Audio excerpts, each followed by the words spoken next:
नहीं, कभी नहीं।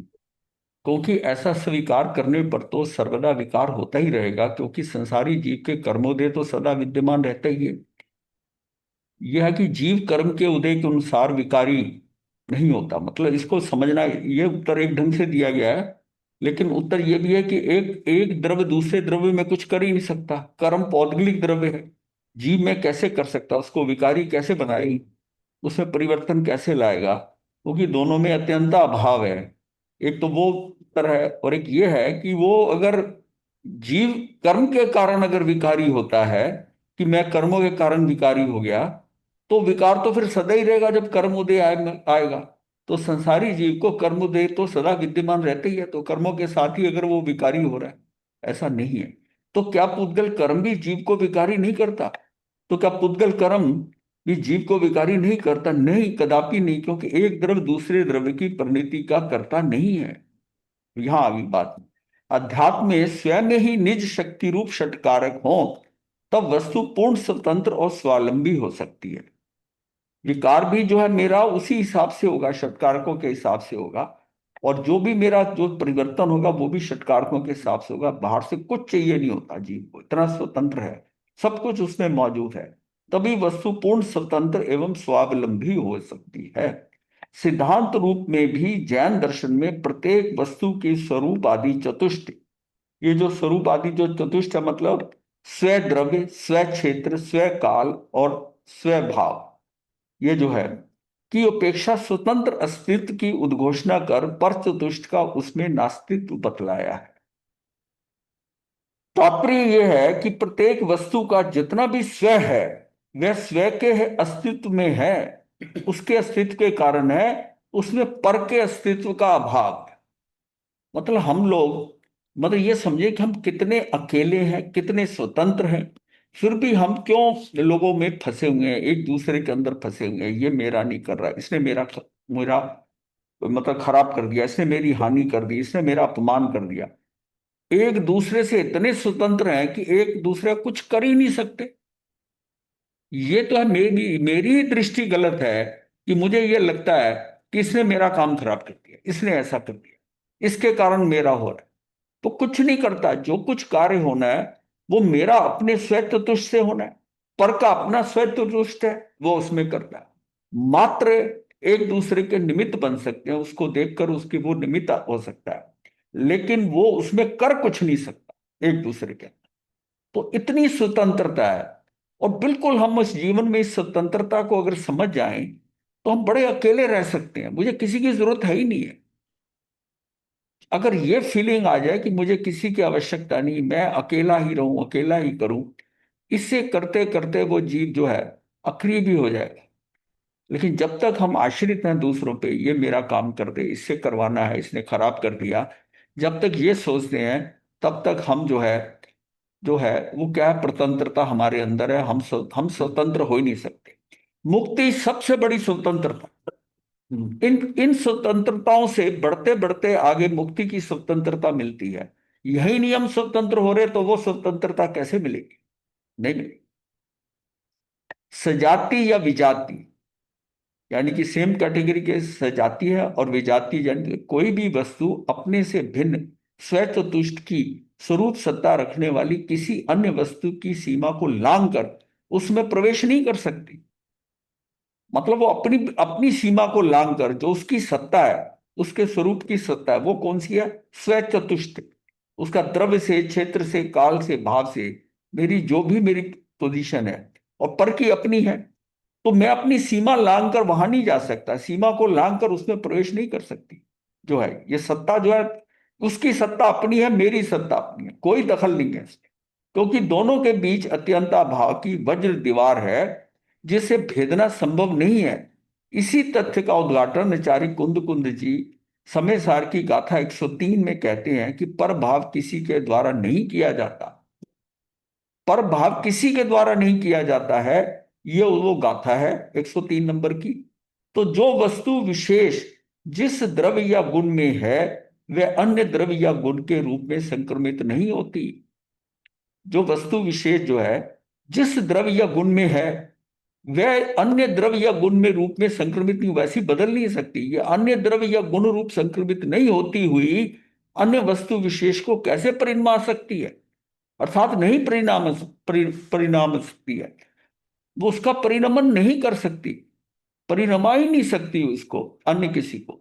ये हमें लगता है कि इसके कारण मेरा ऐसा हो गया या मैंने इसका ऐसा कर दिया है, मैं कुछ नहीं कर सकता उसमें, वो मेरे में नहीं करती। बात बड़ी पक्की कर लेनी अंदर। इस गाथा की आत्मघाती टीका में आचार्य अमृतचंद्र कहते हैं कि इस लोक में जो जितनी कोई वस्तु विशेष जितने प्रमाण में जिस किसी चैतन्य स्वरूप या अचैतन्य स्वरूप, चैतन्य हो या अचैतन्य रूप, द्रव्य या गुण में हो, स्वै रस से ही अनादि काल से वर्त रही है, अपनी उस रस से। वह वास्तव में अपनी अचलित वस्तु स्थिति की सीमा का भेदन करना अशक्य, इम्पॉसिबल होने का कारण है। मैं अपनी वस्तु सीधा का मतलब भेदन नहीं कर सकता। उसी द्रव्य या गुण में वर्तती रहती है, उसी द्रव्य में। वो जो है ना, वो उसी द्रव्य या उसी गुण में वर्तती रहती है, वह दूसरे द्रव्य या दूसरे गुण रूप से संक्रमित नहीं होती। दूसरे द्रव्य में आप कुछ नहीं कर सकते, उसी द्रव्य में या गुण में वर्तती रहती है, वह दूसरे द्रव्य या दूसरे गुण रूप से संक्रमित नहीं होती, तो अपने से भिन्न दूसरी वस्तु विशेष को कैसे परिणमा सकती है, अर्थात अपने से भिन्न दूसरी वस्तु विशेष को परिणमा कैसे सकती है, अर्थात नहीं परिणमा सकती। अतः पर भाव का अन्य किसी के द्वारा किया जाना संभव नहीं है। उक्त प्रमाण से स्पष्ट हो जाता है कि प्रत्येक द्रव्य स्वयं कर्ता होकर अपना कार्य करता है। मतलब ये बात बड़ी क्लियर हो जाती है कि उस वो कर्ता जो है ना, जो करता है वो अपना ही कार्य कर सकता है, किसी दूसरे में जाके कार्य नहीं कर सकता, अपना कार्य करता है। और करण, संप्रदान, अपादान तथा अधिकरण आदि छह कारक रूप से भी द्रव्य स्वयं निज शक्ति से परिनिमित होते हैं।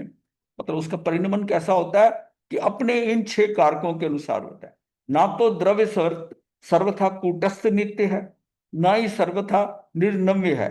निर्नव्य का मतलब उसकी जो पर्याय क्षणिक है, ना तो है ना, तो वो उसमें क्या है कि द्रव्य सर्वथा कूटस्थ नित्य है, ना ही सर्वथा निर्नम्य है। और अपितु अर्थ क्रियाकारित्व रूप में, मतलब अर्थ क्रियाकारित्व रूप में वह अपने अनव्य रूप यानी गुण में स्वभाव के कारण एक रूप अवस्थित रहते हुए भी स्वयं उत्पाद रूप है। दोनों चीजें हैं, वो अपने में ध्रुव रहता है और उसके जो गुण है, जो उसका स्वभाव के रूप में, वो उत्पाद वे हो रहा है। व्यतिरेक मतलब भेद रूप से, यानी कि पर्याय रूप, ये व्यति रूप आता है। तो व्यतिरेक में स्वभाव कारण सदा परिणमनशील भी है। यही वस्तु का वस्तुत्व सामान्य गुण है। तात्पर्य यह है कि वह द्रव्य दृष्टि से ध्रुव है और पर्याय दृष्टि से उत्पाद भी। ये वस्तु का वस्तुत्व, ये जो सामान्य गुण थे, वो वस्तुत्व गुण जो था, ये हमने देखा था कि वस्तुत्व गुण जो ये कहा गया क्या। कहाँ चल रहा था। हम्म, क्या हो गया। क्यों, ये पता नहीं कहाँ से आ गया। एक करके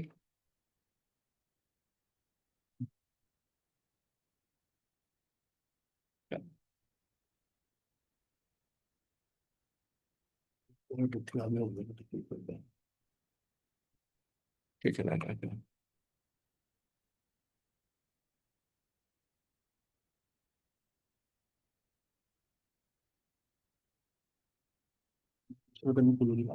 दूसरा कोई क्या नहीं। क्या बोला। नहीं, नहीं, नहीं, ये आपकी श्रद्धालु शब्द, ये बोलो होता, ये नहीं होना चाहिए।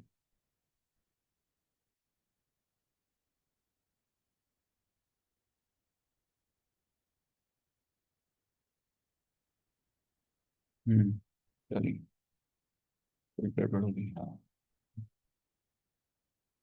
ये प्रश्न उत्तर भी चल रहे हैं। दबाव दिमाग, ये कर लिया था हमने, ये कर लिया था, यहाँ चल रहा था। हाँ, यही वस्तु का वस्तुत्व सामान्य गुण है। तात्पर्य यह है कि वह द्रव्य दृष्टि से ध्रुव है और पर्याय दृष्टि से उत्पाद वे रूप है। प्रवचन सार की गाथा 100 में के अनुसार उत्पाद व्यय के बिना नहीं होता और व्यय उत्पाद के बिना नहीं होता। वह उत्पाद और व्यय ध्रुव स्वरूप अर्थ, यानी अर्थ क्या मतलब था, अर्थ का मतलब होता पदार्थ। ऊपर हमने देखा था अर्थ क्रिया कारित्व, इसमें अर्थ का मतलब होता है पदार्थ। पदार्थ की जो क्रिया है उसकी करने की शक्ति जो है वो उसको उस रूप है। अर्थ क्रिया कारित्व का मतलब है, कारित्व कहते हैं करण शक्ति को, क्रिया की करण शक्ति। और अर्थ का मतलब है पदार्थ। तो ये वस्तुत्व गुण जो होता है जो पदार्थ में अपनी क्रिया करता है, जैसे एक पेड़ है, वो पेड़ जो है वो साइड में हटकर मिट्टी में इधर उधर नहीं जा सकता, लेकिन उसकी क्रिया क्या है कि वो ऊपर की तरफ बढ़ सकता है, वो पेड़ और विशाल हो सकता है। वो उसकी जो क्रिया है, वो वस्तुत्व गुण के कारण वो पेड़ बढ़ता रहता है। और आप देखेंगे कुछ दिनों बाद कि इतना बड़ा हो गया, वो अपनी स्थान को नहीं छोड़ सकता, पर उसकी क्रिया क्या है, उसकी क्रिया के ये ऊपर जो बढ़ सकता है पूरा विशाल बन सकता है, उसी स्थान पर वो विशाल हो जाएगा। और वो हर समय हो रही है, वो हमारा द्रव्यत्व गुण होता है। तो ये जो पुराना हमने जो 6 सामान्य गुण जाने हुए हैं वो हर जगह इस्तेमाल होते हैं कि यही वस्तु का वस्तुत्व यानी सामान्य गुण है। तात्पर्य यह है कि द्रव्य दृष्टि से ध्रुव और पर्याय दृष्टि से उत्पाद है। तो ये हम कर रहे थे यहां पर, किसी भी द्रव्य में नूतन पर्याय की उत्पत्ति उसकी पूर्व पर्याय के नाश के बिना नहीं हो सकती। हम ये कहें कि एक पर्याय उत्पत्ति हुई है, दूसरी की भी उत्पत्ति हो जाए, ऐसा नहीं होगा। ओवरलैपिंग नहीं है। वो पर्याय का नाश होगा और उसका नाश होते होते दूसरी पर्याय की उत्पत्ति होगी। तो पूर्व पर्याय का नाश और नूतन पर्याय जो नई पर्याय की उत्पत्ति के बिना नहीं हो सकता। पूर्वोत्तर पर्याय में एकता ध्रुव के बिना संभव नहीं हो सकती। तो ये क्या है, अतः उत्पाद आदि तीनों धर्म प्रश्न में अभिनवभूत है। ये सारे एक ही समय में हो रहे हैं, उसमें उत्पाद भी हो रहा है, व्यय भी हो रहा है और ध्रुवता भी रह रही है। ध्रुवता किस एंगल से है, ध्रुवता उसके गुण और द्रव्य के हिसाब से है। और उत्पाद व्यय किस लिए हो रहा है, वो पर्याय में हो रहा है। वो प्रतिक्षण बदल रही है, वो पर्याय बदल रही है। लेकिन जो बदल रही है तो क्या हमारा द्रव्य बदल रहा है, नहीं।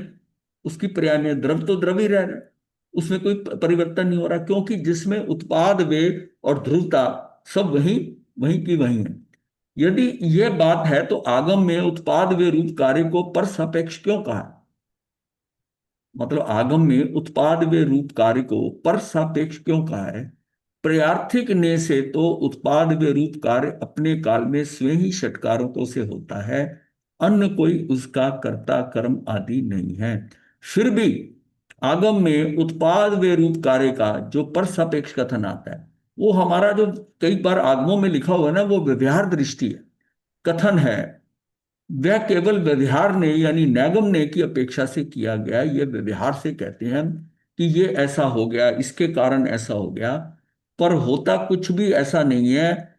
उसी उसी द्रव्य की उसकी पर्यायार्थिक ने से उसमें परिवर्तन आता है। द्रव्यार्थिक नवे नए से उसमें ध्रुवता रहती है और द्रव्य द्रव्य रहता है। पर्यायार्थिक ने से उसमें जो भी परिवर्तन आ रहा है तो वो उसकी पर्याय की दृष्टि से आ रहा है। और भगवान ने इसलिए कहा है कि अगर आपकी दृष्टि जो है ना वो द्रव्य पर, पर्याय के अंदर, क्योंकि ये पलट रही है, पर्याय प्रतिक्षण बदल रही है। और जो बदलने वाली चीज होती है, जो मतलब नित्य बदल रही, मतलब बदल रही है, तो वो जो लगातार बदल रही है उसमें हमारी दृष्टि टिकती है। अब ये हो गया तो उसमें जो वेरिएशन होता है तो हमारी दृष्टि जो है ना वो हिल जाती है।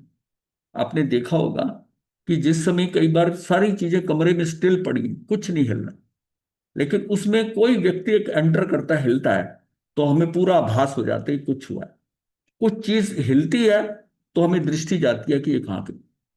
यहां तक कि आप कमरे में बैठे हैं और अपना काम कर रहे हैं, दीवार पर छिपकली एक जगह से दूसरी जगह गई है, आपकी दृष्टि चली जाती। मतलब वेरिएशन आता है, वेरिएशन आता है, समझिए। आपको कर रहे हैं, करते हुए काम में वो वेरिएशन जो है ना वो आपको हमको हिला देता है। ये केवल व्यवहार ने नैगम ने की अपेक्षा से कहा, ये व्यवहार से कहा गया है कि उत्पाद वे रूप कार्य जो है पर सापेक्ष है। पर सापेक्ष नहीं होता कार्य, निश्चय से तो उसी के कारण उसी में होना है।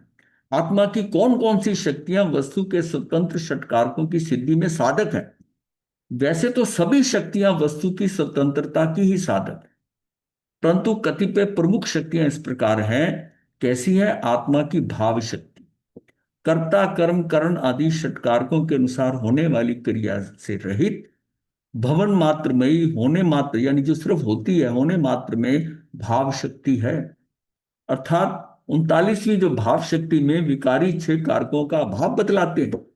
ये जो भाव शक्ति है ना, अब ये बात हमें क्लियर होनी है कि ये भाव शक्ति है ना, इसमें विकारी छह कारकों का अभाव बतलाते हैं। फिर अगली 40वीं क्रिया शक्ति में स्वभाव रूप छह कारक बतलाए गए।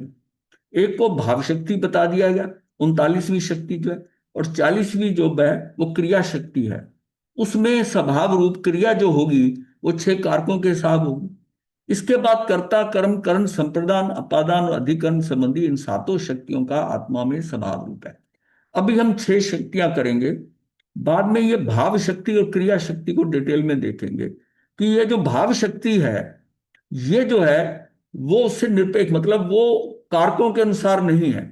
और जो हमारी 40वीं क्रिया शक्ति है वो छह कारक, उसमें छह कारक बतलाए गए हैं। ये दोनों अलग कंपैरिजन करेंगे। और इसके बाद में यहां तक 40वीं शक्ति हो गई।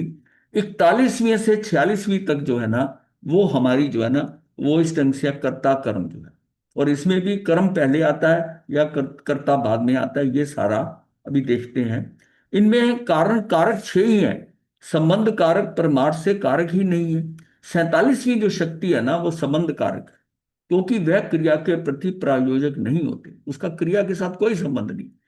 वो जो संबंध शक्ति है ना वो मेरा स्वयं से संबंध बताती है और पर से मेरा संबंध तोड़वाती है। और आपको बड़ा क्लियर हो जाता है कि ये पर है। ये जो कराती है ना, ये संबंध संबंध शक्ति है।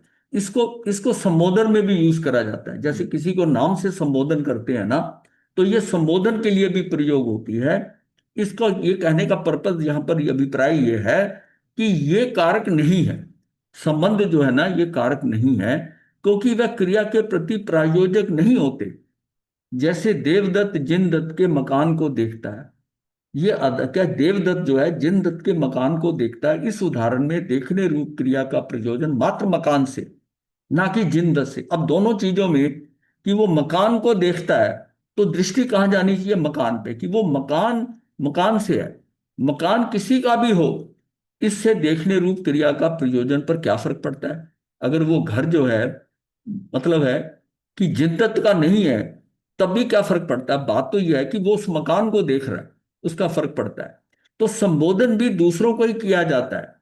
संबंध एवं संबोधन पर से जोड़ते हैं। जब हम किसी को संबोधन से बात करते हैं ना, तो वो पर है। संबोधन जब करते हैं, किसी को बात करते हैं, तो क्यों संबोधन करते हैं, उसके साथ हम कनेक्शन बिठा रहे हैं, उसके नाम से बिठा रहे हैं, या उसको डेजिग्नेट, अरे भाई भाई क्या कर कह रहे हैं। तो ये संबंध एवं संबोधन पर से जोड़ते हैं। अध्यात्म में पर से कुछ भी संबंध नहीं होता। व्यवहार में हम संबंध जोड़ते हैं, संबंध जोड़ते हैं। और ये निश्चय से अध्यात्म में क्या है कि पर से कुछ भी संबंध नहीं होता। इस कारण अध्यात्म में संबंध एवं संबोधन कारक नहीं होते, ये कारक नहीं होते। अध्यात्म में स्वयं में ही निज शक्ति रूप षटकारक हो, तभी वस्तु पूर्ण स्वतंत्र एवं स्वावलंबी हो सकती है। अध्यात्म में स्वयं में ही निज, मतलब अपने निज शक्ति रूप षटकारक हो, तभी वस्तु पूर्ण स्वतंत्र एवं स्वावलंबी हो सकती है। मतलब इतनी इतनी स्वतंत्रता है जितनी हमने जानी है। मतलब हमें इतना डिटेल में जानने की जरूरत नहीं थी, अगर ये बेसिकली हम जान रहे हैं कि ये सारी जो शक्तियां जो कुछ है मेरे पास अपने निज में है।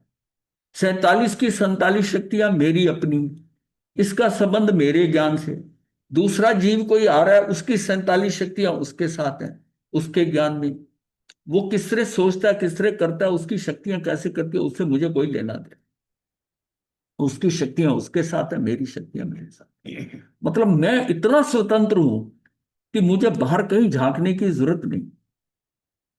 ये बात हम अपनी दृष्टि में बहुत पक्की कर लें। जहां जहां हम आलंबन हम लेते हैं, हम समझते हैं ये मेरे साथ हेल्प करेगा, ये मेरा कार्य कर देगा, ये सारा जो है ना, ये हमारा भ्रम है, ये भ्रम है। अब इसमें जो है ना, पहले जो शब्द आया था भाव शक्ति। भाव शक्ति क्या थी, जो हमने सोचा था 39वीं जो है भाव शक्ति। इस शक्ति के कारण प्रत्येक द्रव्य अनव्य मतलब अभेद रूप से अवस्थित रहता है, वो टिका रहता है जैसा। कैसे? अभेद रूप से, जैसा है वैसे, अभेद रूप से। इसका ये शब्द जो है अनव्य जो है ना, निर्नव्य अवनव्य, इसमें चक्कर में नहीं पड़ना, इसको अभेद रूप से जान लेना। ये शक्ति पर कारकों के अनुसार होने वाली क्रिया से रहित है।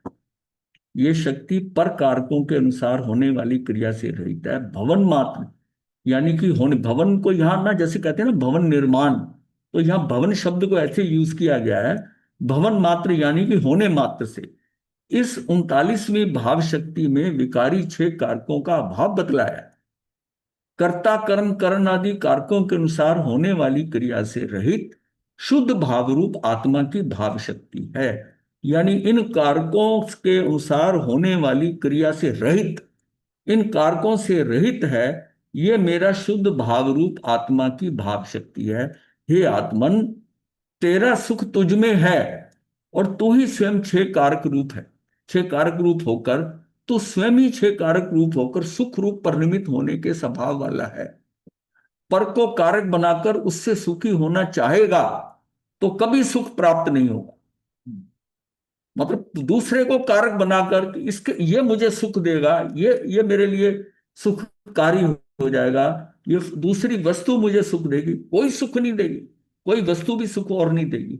मेरा निज निज आत्मा जो है, मेरा अपना स्वरूप जो है, वो छह कारकों के उस जो भाव है वो पर के कारक बनकर उससे सुख होना चाहेगा तो कभी सुख प्राप्त नहीं हो। अपने सुख आदि भावों के लिए पर को कारक बनाए, ऐसा आत्मा का स्वभाव नहीं है। ये जो भाव शक्ति है ना, मेरे अपने ये भावों में को समझिए। ये कारकों से पहले भाव शक्ति और क्रिया शक्ति को बताया जा रहा है कि हमें ये क्लियर हो जाए कि ये जो मेरे भाव हैं, ये मेरे कारकों के अनुसार नहीं है। जो मैं क्रिया करूंगा वो कारक के अनुसार है। भाव तो मेरे जो अपने ना अपने हैं, और इन भावों में मैं सुख आदि भावों के लिए पर को कारक बनाए। मतलब ये जो मेरा सुख का भाव आ रहा है, इसमें किसी और के कारण किसी और को मैं कारक बनाऊं, ऐसा आत्मा का स्वभाव नहीं है। सुख और सुख का कारक आत्मा में ही है। ये हमें बहुत बड़ी भ्रांति है कि मुझे कहीं बाहर सुख है, मैं ऐसा करूंगा, ज्यादा धन कमा लूंगा तो सुख है, ये घर ऐसा हो जाएगा, मेरी बड़ी गाड़ी हो जाएगी, मेरी पत्नी ऐसी हो, बच्चा ऐसे चले, बच्चा मेरे अनुसार चले, तब मैं सुखी। ये सारी बाहर की चीजें, ये मेरा भ्रम है कि मैं इनसे सुखी हो जाऊंगा। वो उसको छोड़कर मेरा मेरा सुख मेरे में ही है। सुख और सुख को करने वाला, सुख और सुख का कारक आत्मा में ही है, बाहर नहीं है। बाहर जो जारी है ना दृष्टि, वो हमारी अज्ञानता है। हम सुख किसको मान रहे हैं? हम सुख मान रहे हैं कि मुझे ये मिल जाएगा तो सुख, उसको सुख मान रहा हूं। एक बढ़िया गाड़ी मिल जाए, घर मिल जाए, हर चीज में हर चीज सोचते रहे, ऐसा पैकेज हो जाए, ऐसा काम हो जाए, ऐसा सब हो जाए तो मैं सुखी हूं। मतलब अपने सुख को आपने किसी चीज के ऊपर जो है ना डाल दिया। अब क्या है? उसको पाने के लिए, सुख को पाने के लिए आप उस चीज के पीछे भागने लगे। वो करना पड़ेगा। अब उसको पाने का मतलब, अगर चीज बाहर है तो दौड़ धूप सारी बाहर होगी ना। देखिए हर जीव जो है, हर व्यक्ति ये सुख, मेन एम क्या है? सुख पाना चाहता है कि मेरी जिंदगी आराम से कटे, मेरी जिंदगी में सारे सुख हो। एक छोटे से छोटा कीड़ा है, मनुष्य से लेकर सारा, सारे सुख चाहते, कुछ भी प्रॉब्लम नहीं चाहते, किसी तरह की दुविधा नहीं चाहते, सुख चाहते। और दृष्टि हमारी में है कि सुख बाहर पड़ा, किसी व्यक्ति में पड़ा है, किसी स्थान में पड़ा है, किसी वस्तु में पड़ा है, किसी परिस्थिति में पड़ा है। और जब यह पड़ा है तो हम उनमें उलझ जाते हैं कि हम क्यों, कि सुख तो वहां से निकलेगा। और वो जो उसको पाने का जो सुख है ना, वही सुखाभास है। वो सुखाभास है, सुख है नहीं है। तो इसमें क्या है कि तेरा सुख तुझ में है, तू स्वयं छह कारक रूप होकर सुख रूप परिणमित होने का स्वभाव वाला है। पर को कारक बनाकर उससे सुखी होना चाहेगा तो कभी सुख प्राप्त नहीं होगा। अपने सुख आदि भावों के लिए पर को कारक बनाए, ऐसा आत्मा का स्वभाव ही नहीं है। आप उसका कुछ नहीं कर सकते। सुख और सुख का कारक आत्मा में ही है, बाहर नहीं है। इससे पहले 33वें बोल में जो भाव शक्ति का कथन आया है, इन 47 में ना 33वीं भाव शक्ति आई। वहां तो अवस्था यानी प्रति समय की वर्तती, उसमें भाव वो कहा है। वो भाव शक्ति क्या है? वो भाव शक्ति के हर समय जो हम सोचते हैं प्रति समय वर्तती, उसके अंदर जो विद्यमानता बतलाई गई है वो भाव शक्ति भिन्न है। जो 33वें नंबर पे जब हम पहुंचेंगे वो बात करेंगे, तो भाव शक्ति भिन्न है, क्योंकि इस भाव शक्ति में कारकों से निरपेक्षता बतलाई गई है। जो ये वाली भाव शक्ति हम बात कर रहे हैं, इसमें कारकों से निरपेक्षता बतलाई गई है। ये हमने थोड़ा क्या है कि 41वीं शुरू करने से पहले ये दो शक्तियां जो है 39वीं और 40 पे थोड़ी चर्चा की है कि ये भाव शक्ति है, ये भाव शक्ति है, ये मेरे अपनी अपनी कारकों से होगी, पर के कारण नहीं होगी। सुख और सुख का कारक मेरी आत्मा में ही है, ये बात है। और वो भाव 33वीं जो भाव शक्ति है, वो जैसा हम भाव करते हैं वर्तन का, वो उस समय की बात है। वो भाव शक्ति है जो पति समय, मैं कहता हूं भाव अभाव, वो जो करते हैं वो भाव जो है ना, वो 33वीं शक्ति वो अलग है। ये भाव हो गया, उसका अभाव हो गया। फिर हमने था अभाव भाव, फिर भाव भाव अभाव भाव, ये हम कर चुके हैं पहले एक बार। ये हम्म। भाव शक्ति वो है। ये जो भाव शक्ति अब बात कर रहे हैं, ये कारकों से निरपेक्ष है। ये भाव शक्ति यहां क्रिया शक्ति क्या है? षटकारकों के अनुसार परिणमित होने वाली रूप भाव में ही क्रिया शक्ति है।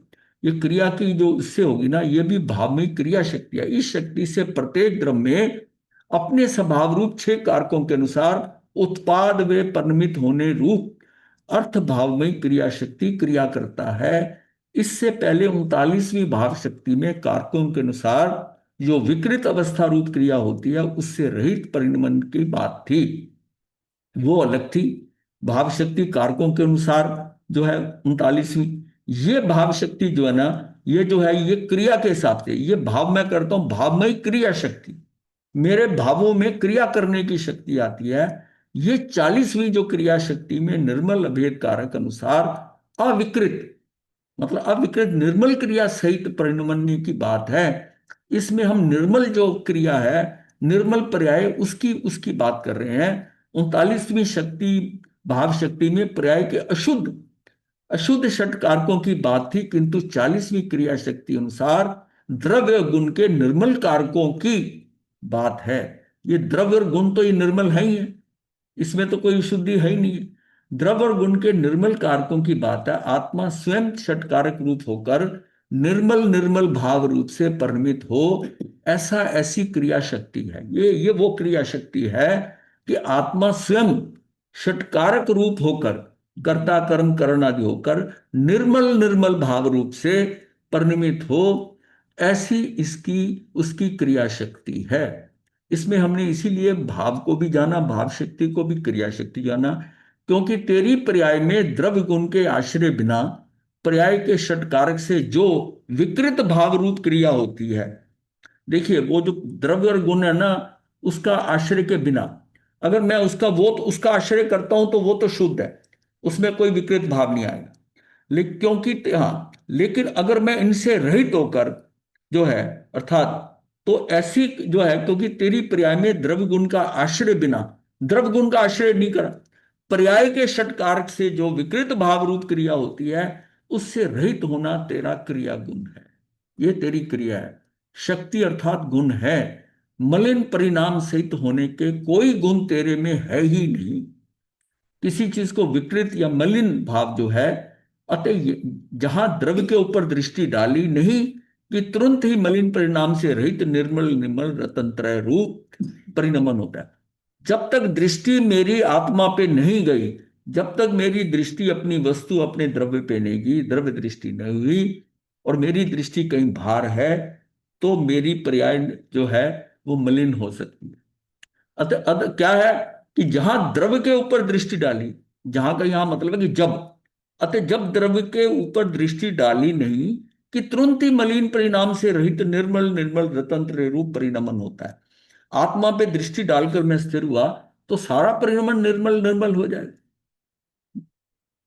पर्याय तो हमने कई बार ये बात किया है, पर्याय उठती है द्रव्य में से, वो निर्मल ही होती है, उसमें कोई गलत नहीं होता। लेकिन जब निर्मल पर्याय उठकर मेरी दृष्टि पर जाती है, तब वो विकृत होती है, तब वो विकारी बनती है। और जिसमें वो पर्याय जो है व्यय होता है, तब भी वो आकर जो जहां व्यय होगा, तब भी वो द्रव्य में मिक्स हो जाएगी, तब भी वो निर्मल ही है। सिर्फ उसका, उस पर्याय का उस समय में जब मेरी दृष्टि पर थी, वो विकृत होती है, विकारी होती है। ना तो आत्मा में द्रव्य में उठते हुए वो विकारी है, ना उसमें व्यय होते हुए विकारी है। अगर इस तरह पर्याय विकारी बाहर से होकर और अंदर उसका व्यय होता रहता, तो एक दिन से तो द्रव्य विकृत हो जाता। उसमें तो पर्याय निर्बल है, सिर्फ मेरा जो है, मेरी दृष्टि गलत जा रही है, मैंने उसको कंट्रोल नहीं किया। द्रव्य में से, द्रव्य गुण तो हमेशा शुद्ध ही है, जैसे हैं वैसे ही रहेंगे। वहां से मेरी दृष्टि उठी, लेकिन अगर बाहर चली गई तो उसमें गड़बड़ हो गई। आत्मा की तरफ चली गई, अंदर मोड़ दिया, तो वो निर्मल ही है, तब वो निर्मल। तो अपना लक्ष्य क्या है? कि मेरी दृष्टि बाहर जाए नहीं, मैं पर के बारे में सोचूं नहीं, मैं पर से बात करूं नहीं। ये सारा जो विषय है ना, वो उठाया ही इसलिए गया है कि तू बाहर देख मत, तू इतना स्वतंत्र है, तू अंदर ही ठहर, तू अंदर आत्मा में ही जा। तेरा खेल, तेरा जो है, तू जो कार्य, तेरा जो भी होना है, वो तेरे कारकों का तेरे द्वारा ही होना है, सब कुछ अंदर हो रहा है। तुझे तो बाहर का कुछ होना ही नहीं चाहिए कि मुझे बाहर कुछ करना है, कि मेरा ये कार्य बाहर होगा, कोई मेरा करेगा बाहर से, बाहर कोई स्थिति ऐसी बदलेगी मेरा कार्य होगा, कुछ नहीं होगा। बाहर मात्र जो सारी दृष्टि है वो निमित्त की है। जो कुछ होना है तेरे में होना है, तेरे में होना है। और उसमें तुझे क्या करना है? तुझे अपनी पर्याय संभालनी है। वो तेरी उस समय की अवस्था है। द्रव्य गुण तो परम ध्रुव है, वो तो वैसे के वैसे हैं सदा। वो उस समय तू पर्याय को जो है ना, उसको तू बाहर ना जाने। तेरी पर्याय जो है ना, वो उसमें थोड़ी फ्लेक्सिबिलिटी, वो बाहर, तेरी पर्याय जो है उस समय की अवस्था है। हर समय की अवस्था अलग अलग है, तो तेरी दृष्टि बाहर चली गई। इसीलिए हम आज तक ये जो है ना अवसर खोते आए हैं। हम अंदर गए ही नहीं। अंदर के लिए एक समय की पर्याय चाहिए, एक समय के लिए मैं अंदर, अंदर टिक जाऊं। और जैसे ही मैं अंदर टिका, आत्मा की तरफ हुआ, मेरी पर्याय भी निर्मल, और वो द्रव्य के साथ एक में एक हुई, तो पर्याय का भी जो जो परिवर्तन होगा, तो वो तेरी पर्याय में होगा। तेरी पर्याय भी शुद्ध होगी, तेरी पर्याय शुद्ध होगी। तो अतः जहां द्रव्य के ऊपर दृष्टि डाली, डाली नहीं, कि तुरंत ही मलिन परिणाम से रहित निर्मल निर्मल रतन रूप परिणमन होता है। इस शक्ति से प्रत्येक द्रव्य अपने स्वभाव रूप छह कारकों अनुसार परिणमन करता है। अपने को कोई ज्यादा लंबा चौड़ा नहीं सोचना। ये सारा समझ आ रहा नहीं आ रहा, बात एक ये रखनी है। हमें ये बता दिया गया है कि तू इतना स्वतंत्र है कि तेरा बाहर से काम होना ही नहीं, तेरा किसी ने करना ही नहीं। बाहर जो होता है, तू सब इतना सेल्फ सफिशिएंट, तुझे सब कुछ प्राप्त है कि तुझे जो पाना चाहता है, करना चाहता है, वो तेरे भीतर ही है, तेरे भीतर ही है। जब तक मेरी दृष्टि है बाहर है कि ये करेगा, ये यहां काम होगा, इसने किया, तब मैं बाहर लटक रहा हूं। वो जो लटकन बाहर की है ना, वो मुझे अंदर टिकने नहीं देती। और मैं अगर सोचूं कि मेरा काम बाहर होना ही नहीं, ये तो मेरा टाइम वेस्टेज है। मुझे पता है कि यहां काम होगा ही नहीं बाहर। बाहर जितना कार्य है, वो अंदर जाके होना है। एक बड़े ऑफिस में आप जाते हैं ना, उसमें जो मेन, आपको पता है कि जो उसका बॉस है ना, वो उसके सिग्नेचर से ही काम होना है। अब आपको वो वहां टाइम मिल नहीं रहा, तो आप सोचते हैं नीचे से कहीं करा लूंगा, इससे बात करूं, हाँ भी कैसे होगा, वो अपना क्या है, ये भी पता है कि ये टाइम वेस्ट हो रहा है। अंदर जाऊंगा बिग बॉस के पास, वो समझ जाएगा तो कार्य हो जाएगा, कार्य हो जाएगा। ये सब बैठे हैं ना, ये सुन लेंगे आपकी बात में, और सुनने के बाद कहेंगे वेट फॉर सम टाइम। अंदर अंदर जो है ना, ये रिजल्ट, इसका जो डिसीजन है, ये तो बॉस ही लेगा। तो अब हमको पता होता है कि फिर मैं तुमसे बात ही क्यों करूं। जब तुम्हारा बॉस होगा, ठीक, आप बैठे हुए चुपचाप, वो आएगा, उससे सीधी बात करूंगा, तो सीधा उसी से बात करूंगा जिसने काम करना है। तो उसी हिसाब से है कि मेरा काम कहाँ होना है। मेरा काम मेरी आत्मा में ही होना है। जब तक ये बात पूरी तरह क्लियर नहीं होगी, हम कभी उस दूसरी के, बाहर वाले के ऊपर देखते हैं, उसको देखते हम सोचते हैं, शायद इसके द्वारा हो जाएगा, इसके द्वारा हो जाएगा। किसी ने नहीं करना। ये जो संसार है ना, संसार में काम हम सोचते हैं बाहर होगा, अध्यात्म में वो है कि अंदर होगा। और बाहर जो है, बाहर के लिए कहा जाता है कि तू खूब दौड़ धूप कर, उसको भी मिल ले, उसको भी मिल ले, उससे अप्रोच लगा ले, ऐसा करके तू मैनेज कर ले, तेरा काम हो जाएगा। वो सारा खेल बिल्कुल अध्यात्म से उल्टा है। अध्यात्म में उल्टा है कि आप डिफरेंट बंदों को मिलकर अपनी फील्ड बढ़ा रहे हो, स्ट्रेंथ बढ़ा रहे हो।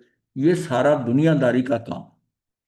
इसमें क्या है कि मुझे इसकी भी हेल्प मिल जाएगी, किसी से फोन करवाते हो, किसी को मिलते हो, अपनी बात को एक्सप्लेन करते हो।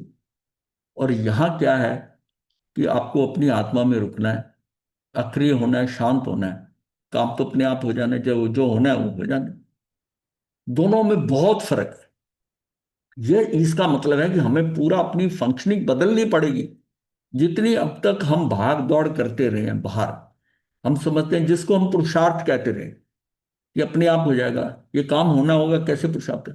अध्यात्म ये कह रहा है तू शांत होके बैठ जा, कुछ मत कर, जैसा होना जैसा हो जाएगा, और वैसे ही होगा जैसा होना है। तू वैसी भाग दौड़ करे पागल हो रहा है। तू अपनी ऊर्जा बचा, अंदर रुकता है, तेरी ऊर्जा बचती है, तेरा कार्य जैसा होना है वैसा हो जाएगा। बाहर तेरे जो कार्य है ना, वो किसी काम के कार्य नहीं है, और तू अपना व्यर्थ समय गवा। और अपने अंदर दृष्टि डाल के देखो कि अब तक का कितना समय जो है इसी चीज में चला गया। ये करना है, ये करना है, इससे करवाना है, ऐसा करना है, इसको सुधार दूं, इसको ठीक कर दूं, इसका कुछ है। अपना कुछ नहीं हुआ, बल्कि अपनी जो है स्थिति बदल गई। अपना जो टाइम खराब हो गया, अपना शरीर टूट गया, उतनी स्ट्रेंथ नहीं रही बैठ करने की। हमने इतना व्यर्थ में निरर्थक कार्य करते रहे क्योंकि हमें पता ही नहीं था।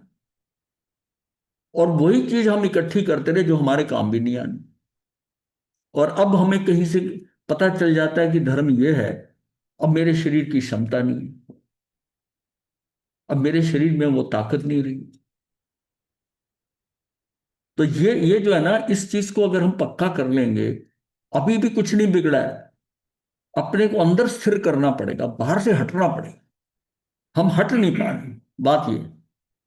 तो तीसरी जो है ना, यहां पर जो आती है ना, ये कर्म शक्ति जो है, ये इसको पहले दो को करा, ये जो कर्म शक्ति है, ये इसमें इसमें इन्होंने क्या करा है कि पहले जो है कर्म शक्ति को ले लिया, क्योंकि उसमें उसका एक्सप्लेन करने के लिए बेटर रहता है, तो कर्म शक्ति को लेके कर्ता को बाद में लिया। एक्चुअल में उसका सीक्वेंस जो है वो कर्ता ने कर्म को, ऐसा है।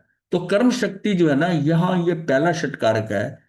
ये 41वीं कर्म नाम की जीव में एक शक्ति है, जिससे द्रव्य के आश्रय से सहज ही निर्मल पर्याय की प्राप्ति है। ये देखिए कर्म शक्ति काम क्या किया है। कर्म कर्म नाम की जीव में एक शक्ति है, जिससे द्रव्य के आश्रय से सहज ही निर्मल पर्याय की प्राप्ति होती है। कर्म शब्द चार अर्थ में आता है। अब कर्म शब्द की डिटेल है, कर्म कैसे आता है। ज्ञानावरण आदि जड़ द्रव्य कर्म को कर्म कहते हैं, इसको भी हम कर्म कहते हैं। राग द्वेष मोह आदि विकारी भाव कर्म को भी कर्म कहते हैं, ये हमारे विकारी भाव है, राग द्वेष और मोह। सम्यक दर्शन आदि निर्मल प्रनीति को भी कर्म कहते हैं। और यहां जिसका वर्णन चल रहा है, ऐसी जीव की कर्म शक्ति को भी कर्म कहते हैं। यानी ये चौथी शक्ति, चौथा है। वो तो नहीं, उत्थान कर्म बलवीर कर्म वो वाला कर्म तो नहीं है? नहीं, ये अंदर रुकने का नहीं मतलब, हाँ ना, मतलब हाँ, अगर उत्थान आत्मा कर्म के हिसाब से बलवीर, तो वो अंदर आत्मा में ही करना है, आत्मा में उत्थान, आत्मा में कर्म, ठीक है। पांचों आत्मा की है ना तो वो वाला यहाँ कर्म। हाँ, जहां जिसका वर्णन चल रहा है, ऐसी जीव की कर्म शक्ति को भी कर्म कहते हैं। प्रथम जड़ द्रव्य कर्म निज चैतन्य वस्तु रूप आत्मा से भिन्न चीज है। ये कर्म जब आत्मा की चीज ही नहीं है, अतः इससे आत्मा को कोई परेशानी भी नहीं है। किंतु अज्ञानी जीव कर्म कर्म चिल्लाते हुए जगत में परेशान अनावश्यक ही होते। हम कहते हैं मेरे कर्मों में ऐसा हुआ, मेरे कर्मों ने ऐसा, कर्मों में ये पड़ा था। ये सारा क्या है, ये उस शब्द देखिए कि कर्म कर्म चिल्लाते हुए जगत में परेशान, अनावश्यक परेशान हो रहे हैं। कर्म तो आपका कुछ करता ही नहीं है, वो जड़ है, एक द्रव दूसरे द्रव का कुछ कर नहीं सकता। जब वो कर नहीं सकता, तो हम उस पर ही सारा लगा रहे हैं, मेरे कर्म उदय में आए, ये सब हो गया, इसके कारण मेरे साथ ये हो रहा है, कैसे हो गया। किंतु अज्ञानी जीव कर्म कर्म चिल्लाते हुए जगत में परेशान अनावश्यक ही होते हैं। नंबर दो, राग द्वेष। ये जो 2 नंबर वाली है, राग द्वेष वाली, राग द्वेष पुण्य पाप आदि विकारी भाव भी आत्मा के वास्तविक कर्म नहीं है। ये भाव भले ही अज्ञानियों के कार्य हों, ये भाव जो है भले ही अज्ञानियों के कार्य हों, क्योंकि उनमें उनमें वे तन्मय होते हैं, परंतु ज्ञानी जन इनमें तन्मय नहीं होते।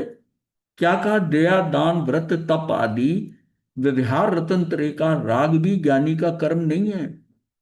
ये भी, ये क्या ना, व्यवहार रतन तरह का राग है। ये क्या? दया करना, दान है, व्रत है, तप है, ये भी सारा आत्मा के साथ इसका कोई संबंध नहीं है, चैतन्य का इसमें कोई संबंध नहीं।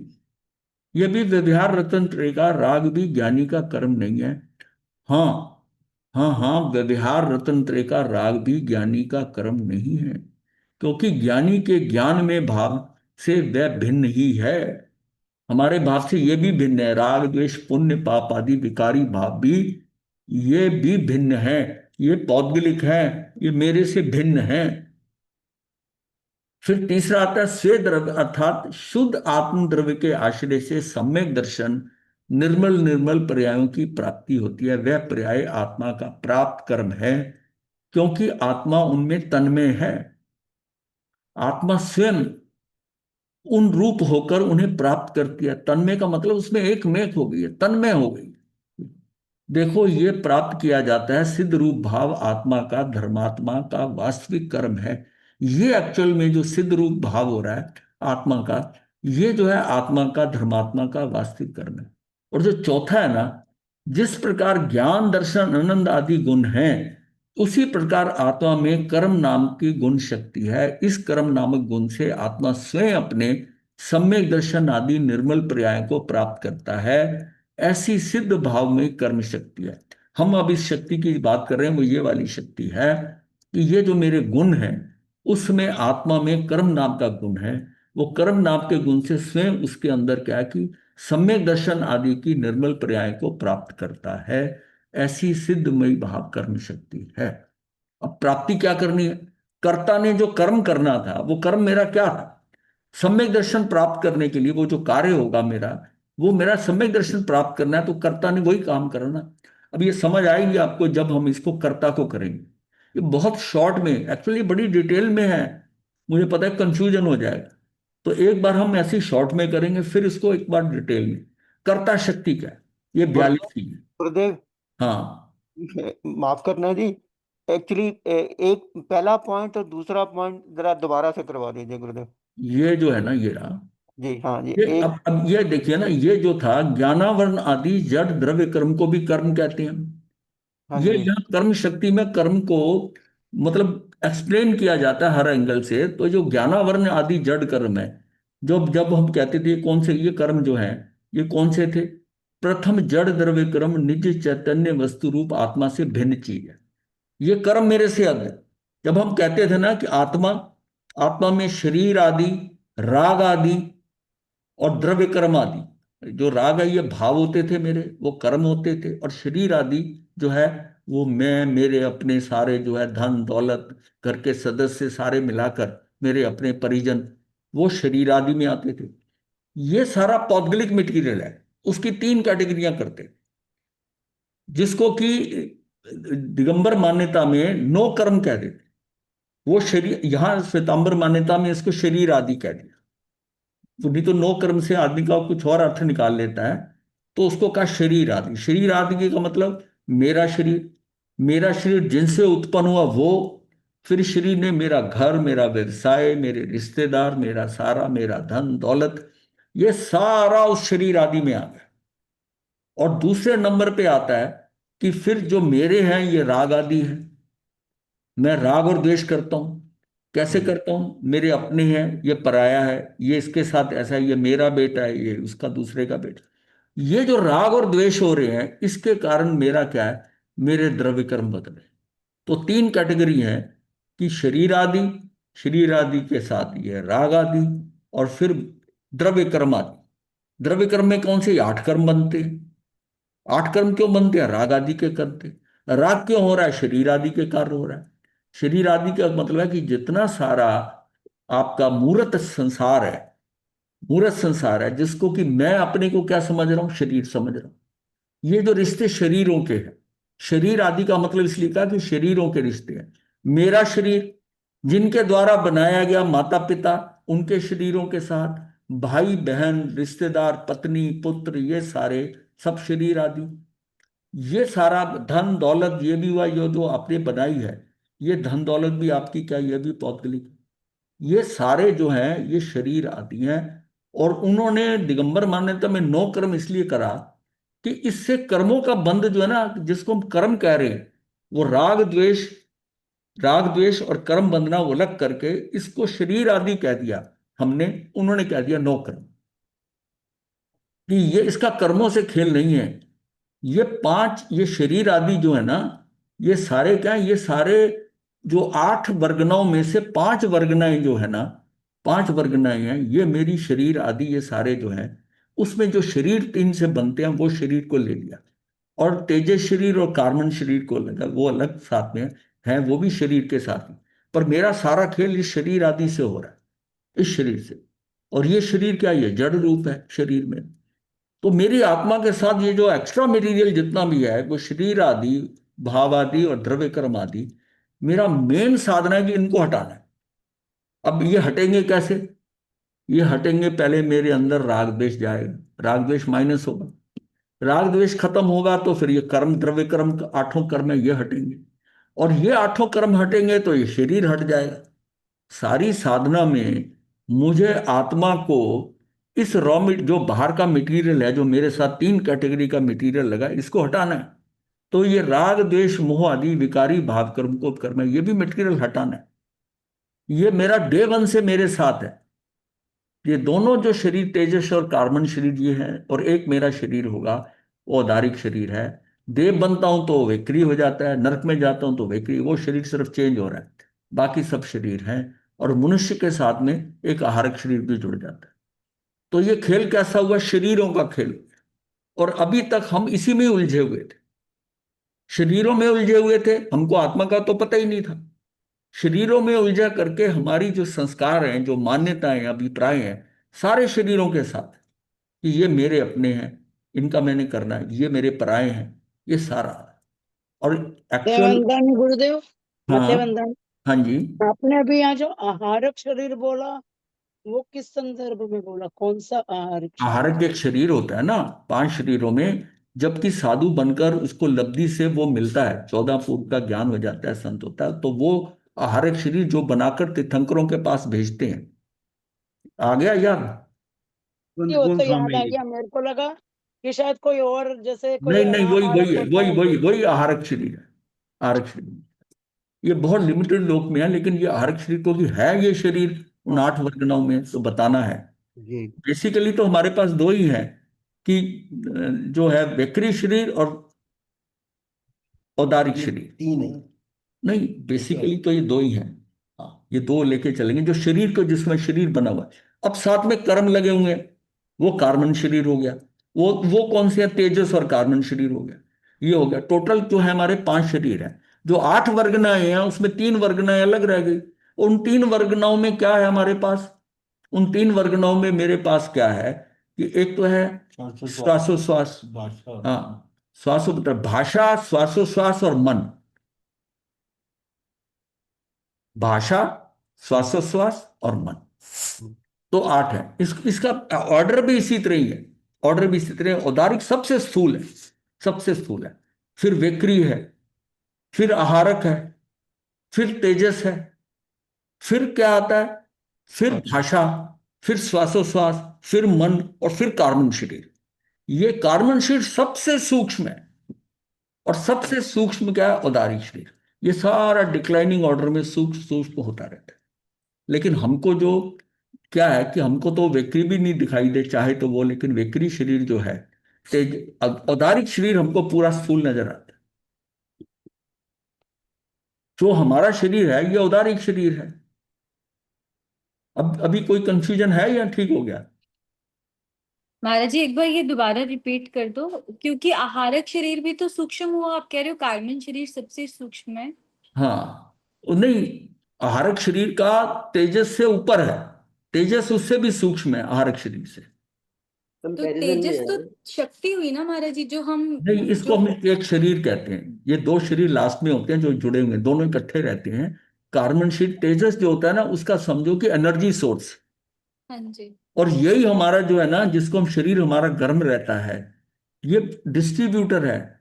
हम गोली, हमारी दवाई पेट में खाते हैं, वो कहाँ संग में लगनी है, वो डिस्ट्रीब्यूशन का काम करता है। वो हमने तेजस है। भोजन खाया, उसमें जो पार्ट बन के डिवीजन हुआ, जो उसमें वो कहाँ कहाँ हड्डियों में चाहिए, वसा में चाहिए, मांस बनना है, चर्बी बननी है, वो सारा डिवीजन, वो भी उसका डिस्ट्रीब्यूटर भी वही है। तेजस शरीर। तेज शरीर। जी। हाँ। और तेजस शरीर की वो गर्मी के कारण, वो जो हमारे खाने को डाइजेस्ट करते हैं ना, कई जगह ये गलत मेंशन कर देते हैं कि ये खाने को हजम करता है। ये नहीं करता। वो ये इसके कारण जो गर्मी है, जठराग्नि है, वो डेवलप होती है और वो करती है काम। तेजस शरीर नहीं करता। हमारा शरीर जो गर्म है ना, ये तेजस शरीर के कारण गर्म है। ये मेरा तेजस शरीर है। हमारा जो ऑरा है, हमारी जो आभा है हिलती है, वो क्या है? वो सब तेजस शरीर है। ये हमारे शरीर में ऐसा होता है। ये जो पॉपुलिक है ना, ये इलेक्ट्रॉन जो होते हैं, इसका इसके फटने से कई बार फोटोन भी निकलते हैं, लाइट एमिशन निकलती है। वो लेवल आता है तब इस एक व्यक्ति का इतना ऐसा लेवल आ जाता है कि उसके फोटोन सेल जो है ना, उसकी रोशनी, उसका ऑरा इतना बड़ा सफेद है, उसके रंग बदलते हैं। वो रोशनी कैसी है? लाइट एमिशन हो रही है उसी में से। वो किसके कारण हो रही है? तेजस शरीर के कारण। शरीर की गर्मी, टेम्परेचर, डाइजेशन करना। नहीं महाराज जी, मैं कहना चाह रही थी कि मन से ज्यादा सूक्ष्म कार्बन शरीर को मानेंगे हम। कार्बन शरीर मन से ज्यादा सूक्ष्म है। अच्छा। सबसे सूक्ष्म कार्बन शरीर है। इसी ऑर्डर में बताया आपको कि औदारिक नंबर 1 पे स्थूल है, हाँ फिर जी। वेकरी आता है, हाँ फिर जी। आहारक आता है, हाँ फिर जी। तेजस आता है, फिर कार्बन आता है, फिर भाषा आता है। अरे कार्बन बाद में आएगा, पांचों के पहले शीर्ष भाषा। के कारण कार्बन बाद में, फिर भाषा, श्वासोश्वास। श्वासोश्वास भाषा से जो है वो सूक्ष्म है। और फिर मन आ गया, मन सूक्ष्म है। और फिर कार्बन आ गया। शरीर कहते हैं तो पांचों ये हैं, कार्बन भी आगे ले आएंगे। और अगर शरीर को, अगर हम देखना चाहते हैं कि स्थूलता से सूक्ष्मता, तो कार्बन सबसे लास्ट में लाए। शरीर हमारे 5 है। 5। जी। थैंक यू प्रोटीन महाराज ये जी। है, गुरुदेव। ये हमारा रॉ मटेरियल है। ये जो बाहर जितना मूर्त बन रहा है ना, इन पांचों से खेल हो रहा है। जैसे बच्चा खेलता है ना, वो क्ले लेकर वो बनाता है सारा डिफरेंट कलर की, ये समझिए कि ये मटेरियल है। इनका डिफरेंट डिफरेंट सूक्ष्मता है, कोई कितनी बारीक है, महीन है, वो कितनी, जैसे जैसे एक होता है रेत है, एक टैल्कम पाउडर है, वो और फाइन कर देगा, और मिट्टी महीन होगी, शेप और बनेगी। ये सारी क्या है कि उसमें जितने जितने सूक्ष्म होते जाएंगे, संख्या बढ़ती जाती है। संख्या बढ़ती है। ये हमने एक विषय अलग लिया हुआ था, 8 वर्गनाओं का, बहुत पहले लिया था। ये इसमें होगा लिस्ट में, आप देख कर। हाँ, जी 8 महाराज जी। वर्गनाएं। हाँ। हाँ। Thank you. गुरुदेव। हाँ जी। गुरुदेव। हाँ। गुरुदेव, जो तीर्थंकर भगवान है उनके भी होता है ना तेजस शरीर। तेजस शरीर तो जिसका भी तीर्थंकर है, वो जिसका शरीर है उसका तेजस साथ रहेगा ही। तो गुरुदेव, हाँ। मेरे को पूछना था कि जो उनके आसपास वो जो हैलो बनता है, वो हाँ, वो तेजस शरीर से बनता है। तेजस शरीर ऐसा है कि तेजस शरीर के कारण वो जो है ना, तेजस शरीर जो, जैसे वो क्या है, वो लाइट एमिशन हो रही है।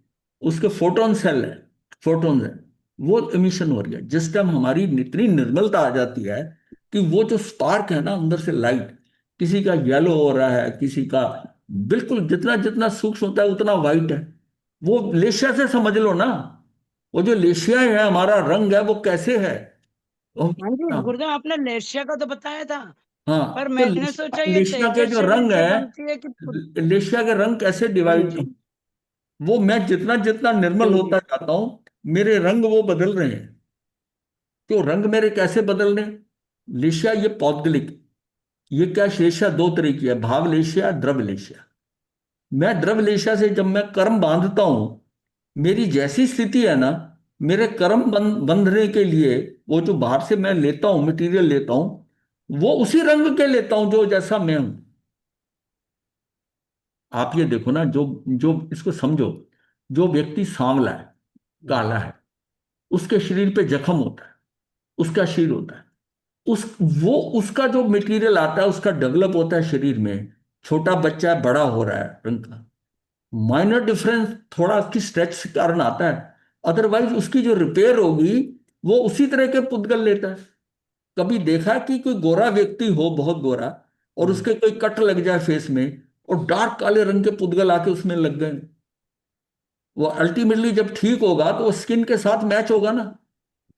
इसका मतलब है कि जो मेरे लेवल है ना, ये जो कॉम्प्लेक्शन होता है ना, ये कॉम्प्लेक्शन भी उसी ढंग से है आपका, कि जिसका डार्क है, जिसका फेयर है कॉम्प्लेक्शन, फेयर कॉम्प्लेक्शन है, वो उसी के कारण है, अंदर के सिस्टम के कारण।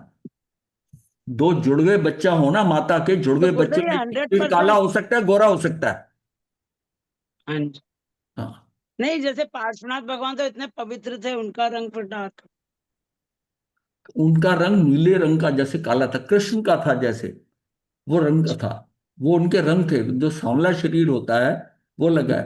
लेकिन वो उसके बाद उन्होंने क्या, कब, अब वहां हम देखने तो गए नहीं, लेकिन उसका शरीर का मैं उस थ्योरी से समझो आप, कि हम जो जो मेरा शरीर जैसा है, जैसा कट लगता है उसमें मांस वो आता है, वो अल्टीमेटली पैचअप उसी से होता है। काले हाँ वाले जी। में सफेद रंग के नहीं आते। इस में ये बताने के लिए कि जो आपका अंदर का सिस्टम है उससे जो कर्म आएंगे, वो कर्म आपके उसी लेशिया वाले आएंगे। मतलब शरीर वाले जो आते हैं वो उसी रंग के आएंगे। शरीर नहीं, आपके अंदर भाव हैं जो, अच्छा भाव जी। लेशिया जो है ना, ठीक है गुरुदेव, वो समझ में आ गया, आ भाव गया समझ लेशिया के अनुसार वो द्रव्य लेशिया जो आएगी। में। जी जी। आजकल जो आपको ऑरा वो सब बाहर दिखाई देता है, वो द्रव्य लेशिया दिखाई देती है। तो इसमें तेजस शरीर का कोई काम नहीं है मतलब? तेजस शरीर के कारण, तेजस शरीर का तो जो लाइट एमिशन है उसकी बात करिए ना। अच्छा जी, आ जो गया जो गुरुदेव, समझ ऑरा में आ ऑरा गया। जो हो रहा है अंदर से कौन लाइट दे रहा है? वो ठीक। लाइट एमिशन जो हो रही है वो उसके उसके उसके सेल्स इतने और महीन हो गए आत्मा के, कि उसमें फोटोन, उसमें लाइट एमिशन हो गई, स्पार्क निकलने लगा। गुरुदेव, हाँ गुरुदेव, जी। हाँ जी। गुरुदेव, जैसे अभी कम्प्लेक्शन की बात हो रही है तो फॉरेन में तो सब गोरे ही होते हैं जैसे, लेकिन वहां पे भी तो बुरे तरह की उनकी लेशियां हैं, तो कई लोगों की खराब हो सकती है ना।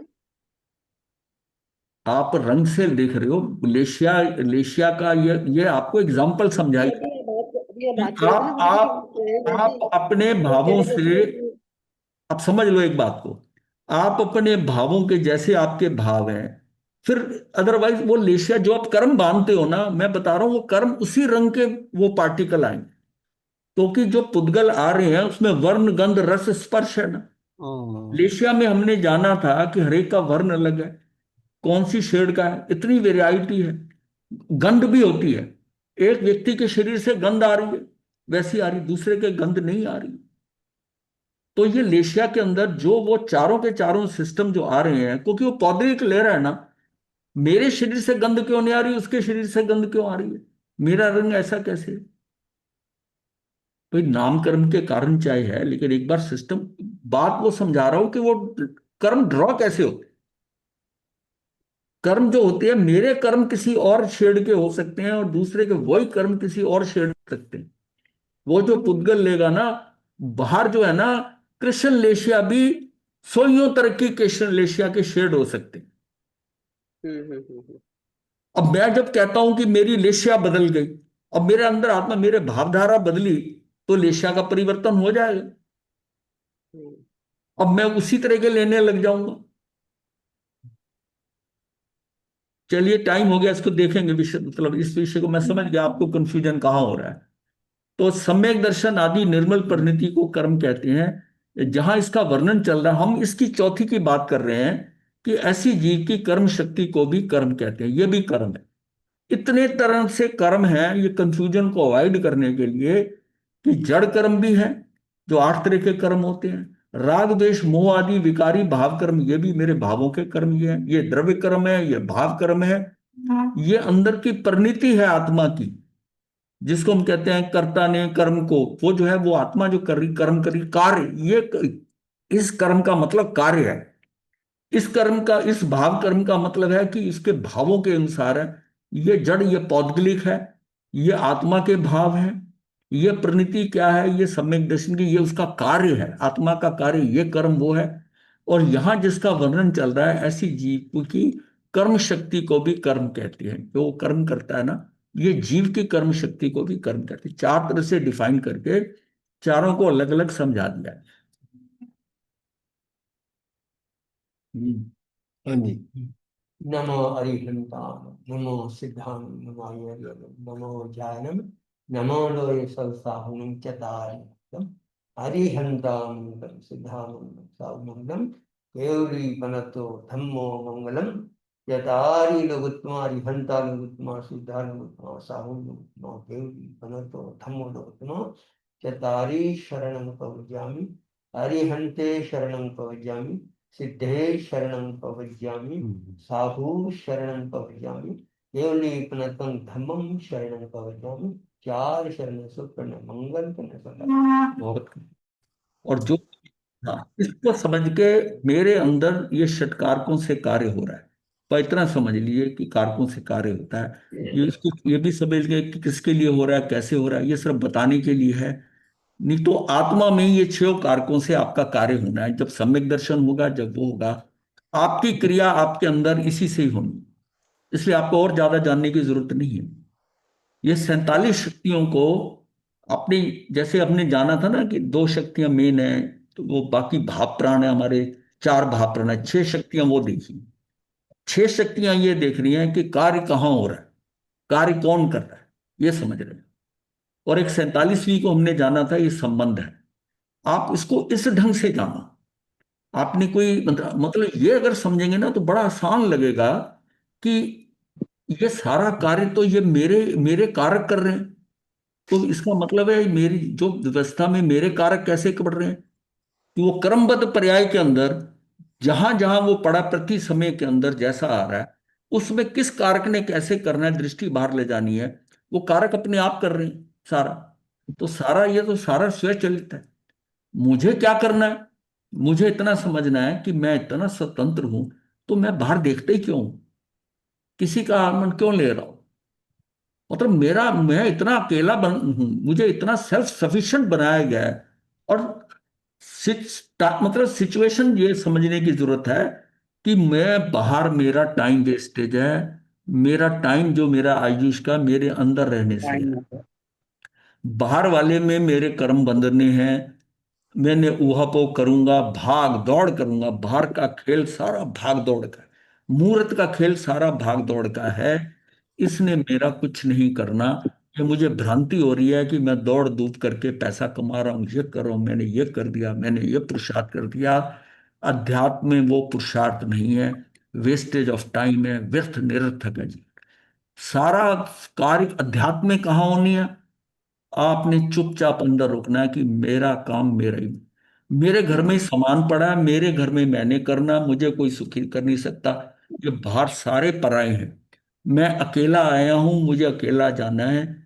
मैं इतना अकेला हो जाऊं कि उनके बीच में रहते हुए भी मैं अकेला समझू अपने आप, कहीं आश्रित नहीं, कहीं किसी तरह का मन, मतलब ये कर दे मेरा काम। जहां मैं ये कहता हूं ना, ये चीज मुझे पकड़ाना जरा, ये मुझे देना जरा, तो ये जो है ना, दृष्टि बाहर गई, वो मेरे लिए कर रहा है, कार्य कर रहा है। आप उसको जाके करो स्वयं। ये हमारे में ना इंडिविजुअलिटी ला देगा। मुझे ये बात समझ नहीं आती थी। हमारे पिताजी, बताता हूँ एग्जाम्पल, कि हमारे पिताजी पानी पीने के लिए किचन में खुद जाकर और पानी लेते थे, जिसको हमारी माताजी भी बुरा मानती थी और पत्नी भी। भाई हम आपको पानी नहीं देंगे? वो घर का जो बड़ा है सबसे है, वो किचन में जाके खुद गिलास भर के पिए। तो मैंने भी उनसे एक बार बात की, मैंने कहा आप कुछ देते हैं? फिर मैंने प्रोविजन करा, थर्मस ये रख दो, यहाँ रख दो, ऐसा कर दो, तो पानी उनको अंदर ही रूम में रख दो। लेकिन जब धर्म से जुड़े ना, तो मुझे समझ में आया कि वो इतनी उम्र में साधु कैसे बन गए, शांत कैसे रहे। अपना काम जितना हो सके स्वयं कर, सारा काम। मतलब यह है कि वो किसी को मतलब बोलकर कहकर कराना, मतलब इतना अंदर सेल्फ सफिशिएंट हो गए, वो बात ही नहीं करते थे। उप प्रधान थे, इतनी देर रहे उप प्रधान समाज के, मीटिंग में एक लाइन नहीं बोलते थे, दूसरों को सुनते थे, बोलते ही नहीं थे, कोई राय नहीं देते थे। मतलब ये मैं समझता हूं कि हम समझते थे कि हम ये आगम पढ़ रहे हैं, ये पढ़ रहे हैं, वो कुछ नहीं पढ़ रहे थे।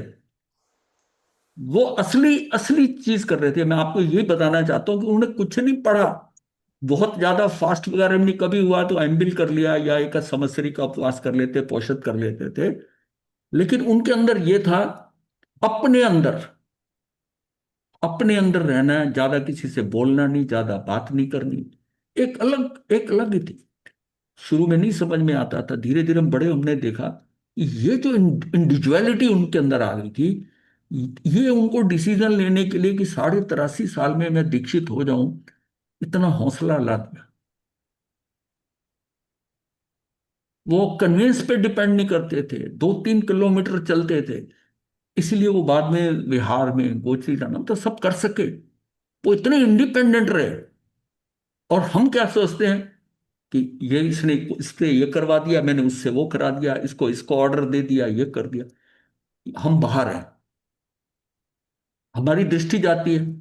उससे कराया, उसने ढंग से नहीं किया, हमारा फिर दृष्टि गई, रिएक्शन हुआ, ये कैसे कर दिया। मैंने खुद किया ना, मुझे अच्छा लगेगा, कोई नुक्ताचीनी नहीं होगी, मेरा रिएक्शन नहीं होगा। मैं खुद गया, खुद गिलास भरा, खुद लाया, पानी ठंडा नहीं है, गर्म नहीं है, रिएक्शन बिल्कुल। आप जिस काम को आप देखोगे स्वयं करते हो, उसमें रिएक्शन नहीं होते, मिनिमाइज रिएक्शन होते। और दूसरे के काम के अंदर आपको रिएक्शन नजर आएगा। और हम जिस लाइन में रहे, हम रिएक्शन करते थे। तो हमारी फील्ड ऐसी थी कि दूसरे की हर काम में गलती निकाल देना, त्रुटि, ऐसे करना, ऐसे करो, ऐसे करो। ये बाद में अब जाकर समझ में आता है धीरे धीरे कि तू देख ही मत उधर क्या हो रहा है, जैसा होना है वैसा हो रहा है। उसमें यह था कि हम ऐसा सोचते हैं, ऐसे ही होना चाहिए। वो की फंक्शनिंग ऐसी थी कि हर चीज को करेक्ट करते करते ऑप्टिमाइज करते रहो, और बेटर करते रहो, और बेटर करते रहो। तो ये बेटर बेटर करते हुए, जब ये बेटर बेटरमेंट जो है ना, ये धर्म में लगाई ना, तब थोड़ा उसका फायदा हुआ, वरना ये दूसरों को ही बेटर करने में लगे रहे।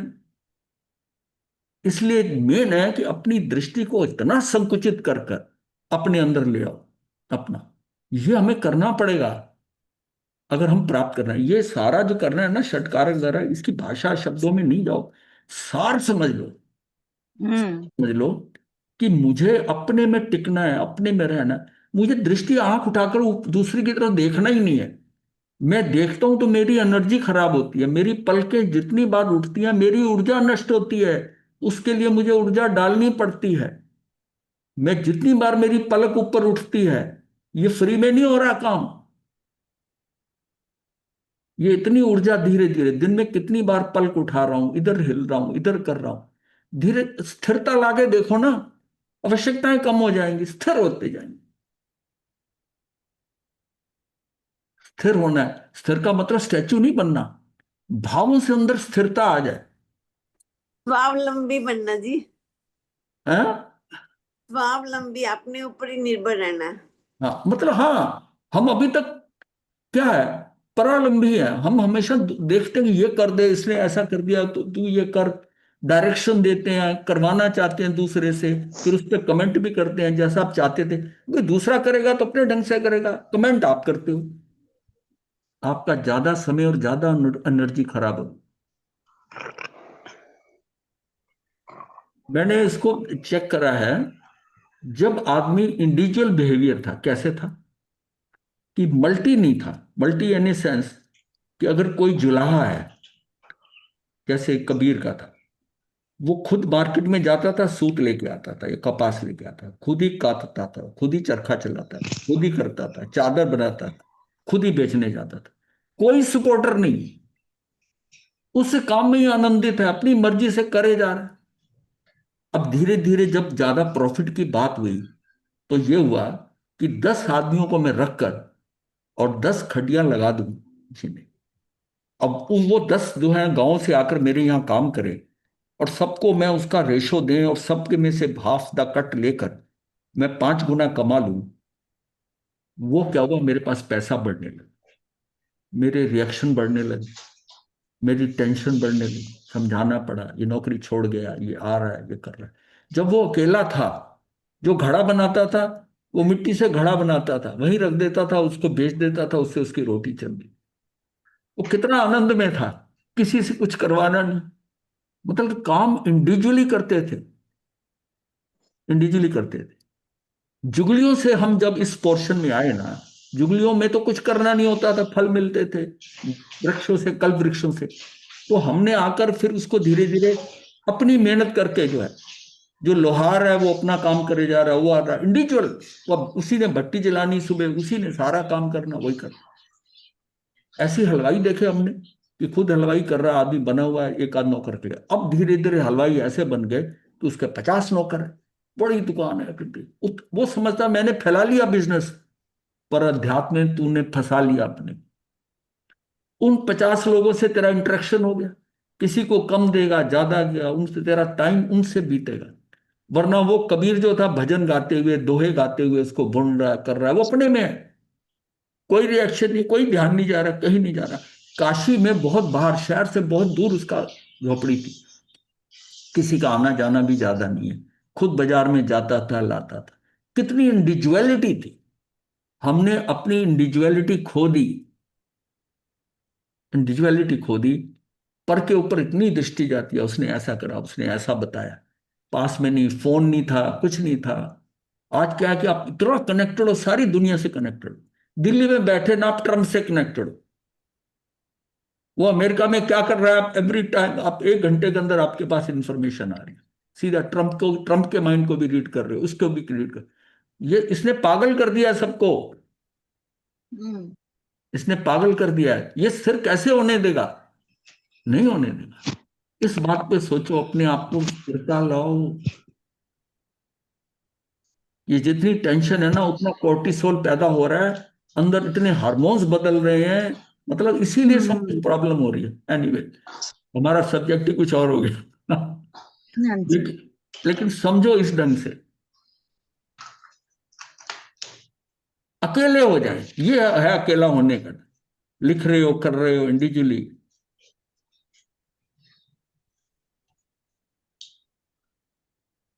इसलिए मैं कहता हूं ना, गुरु को शिष्य भी नहीं चाहिए। जहां उसने ये सोच लिया कि 5-6 शिष्य हो जाए, गुरु फिर फंसा। गुरुदेव हम तो आप ही के बनेंगे शिष्य। नहीं, मैंने नहीं बनाने नहीं बनाना दिया। नहीं। उनको चाहिए नहीं ना शिष्य।